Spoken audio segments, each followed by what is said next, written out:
such an amazing moment in time for our brand at JAXXON, the JAXXON Sports Show that we just relaunched, everything Twitch is doing with us and his own brand, DBK, and everything you got going on with your collections with Santo Studio being in Nordstrom's and your whole new like way you're looking at life and the way you look at yourself as an athlete and your rehab process. So I just want to give you your flowers. I want to say thank you. Thank you. I want to tell you that you are the man and have the utmost respect for you and your family as well. Yeah, we'll have to touch up on the story of how it all started because it was a wild, 24 hours? Yeah, tell us. 42, whatever it was. It was insane. Like, I think I've always liked Sheckler and been a fan of him, and I get tattooed by the same guy, Franco Vescovi. Twitch guys got tattoos by him.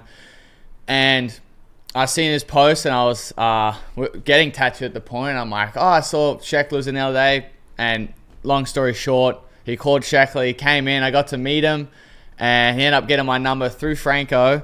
And I woke up to a text, and it was, the day before I went to bed, I think I got a text. And I was already asleep because I'm like a child. I go to bed early. And he just said, like, hey, I got a kind of business proposal for you, and I think you'd like it a lot. And I was waking up at the time with my thumb injury.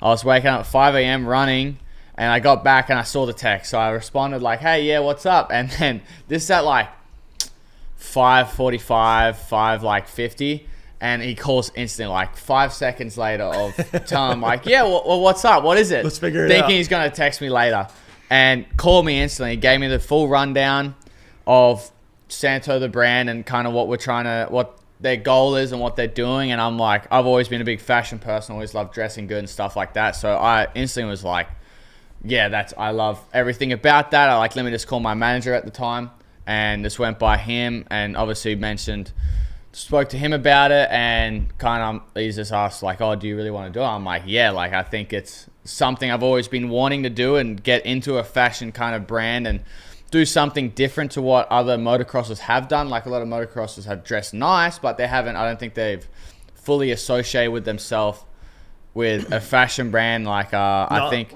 they've dressed nice. They've worn suits like Roxanne. I think a few guys have. I think Jason Anderson actually did something with Golden Goose.